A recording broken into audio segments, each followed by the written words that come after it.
Era madrugada. O vento frio cortava o silêncio e o céu ainda carregava o peso da noite. Nenhuma estrela parecia querer brilhar. Maria Madalena caminhava devagar, segurando no peito o peso de uma perda que o coração não sabia suportar. O mundo para ela havia parado na sexta-feira. O homem que lhe deu razão para viver agora jazia em um túmulo. Cada passo que dava em direção ao sepulcro era um passo em direção ao impossível. Ela não sabia o que faria quando chegasse lá, mas precisava estar perto, ainda que fosse do corpo daquele que a libertou. Chegando ao túmulo, algo parece estranho. A pedra não está mais ali. O coração dispara. Ela se aproxima, hesitante. O vazio diante dela é real. O túmulo está aberto. Não há corpo, não há guarda, não há nada. Apenas o eco do medo. E então vem um pensamento mais cruel. Levaram o Senhor. É o desespero da perda dentro da perda. Maria corre.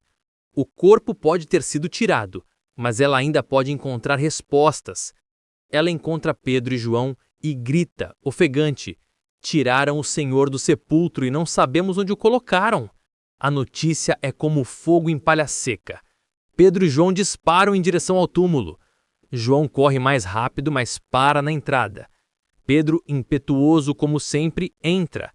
Vê os lençóis cuidadosamente dobrados. Nenhum sinal de luta, nenhum sinal de pressa. Apenas silêncio. João então entra e o texto diz: ele viu e creu. Mas o que João viu? Um túmulo vazio? Ou uma promessa cumprida? Há momentos em que Deus fala mais alto através do silêncio. Às vezes o milagre não está no que vemos, mas no que falta. O túmulo vazio é a voz de Deus dizendo: eu já fiz. Quando tudo parece perdido, é ali, no espaço da ausência, que a fé encontra sua forma. Se você crê que Deus ainda trabalha no silêncio, escreva nos comentários: eu creio, mesmo quando não vejo. Pedro e João voltam para casa, mas Maria fica, porque há dores que não se resolvem com respostas rápidas. Ela chora diante do túmulo, e o choro não é fraqueza, é um diálogo com Deus quando as palavras não saem. E de repente, ela vê dois anjos sentados onde o corpo estivera. Eles perguntam: mulher, por que choras? Ela responde: levaram o meu Senhor. Mas antes que qualquer consolo celestial possa alcançá-la, ela se vira e vê um homem. Ele pergunta: mulher, por que choras? A quem procuras? Ela o confunde com o jardineiro. A dor tem esse poder, distorce o que é claro, apaga o que é óbvio, até que ele diz uma única palavra: Maria. O tempo para. O ar muda. O coração desperta. Ela reconhece a voz. A ressurreição não começa com um trovão, começa com um nome. A mesma voz que um dia expulsou demônios, agora expulsa a tristeza. A voz que ressuscitou mortos, agora ressuscita o coração de Maria. Ele não apenas vive, ele chama. E quando Deus te chama pelo nome, tudo que estava morto dentro de você desperta. Se você já sentiu Deus te chamar pelo nome em meio à dor, comente: eu ouvi a voz dele. Maria corre novamente, mas desta vez não fugindo. Ela anuncia: eu vi o Senhor. A notícia se espalha, mas os discípulos ainda estão trancados, dominados pelo medo. As portas estão fechadas, o ar é denso. O som dos passos é de inquietação. É o medo do desconhecido, o peso da culpa, a vergonha da fuga. Mas o Cristo ressuscitado não precisa de portas abertas. Ele atravessa muros. Ele atravessa o medo e de repente está no meio deles. Ele diz: paz seja convosco. Não é apenas uma saudação, é uma declaração. Ele não está dizendo não tenham medo. Ele está dizendo: a guerra acabou. A guerra interior, o peso da culpa, a distância entre o homem e Deus, tudo se encerra com essa palavra: paz. E é essa paz que entra nas casas trancadas da alma, onde o medo esconde o que restou de esperança. Ele mostra as mãos, o lado ferido. As marcas continuam lá. A glória não apagou as cicatrizes. porque o Cristo ressuscitado não apaga a dor, ele a transforma em testemunho. O sofrimento não é apagado, é redimido. E é por isso que quando os discípulos o veem, a alegria explode. O medo dá lugar à presença, a culpa dá lugar ao perdão. Se você sente que precisa dessa paz hoje, escreva: Senhor, entra onde o meu coração ainda tem medo. Mas há um que não está lá. Tomé. Quando os outros contam, ele duvida.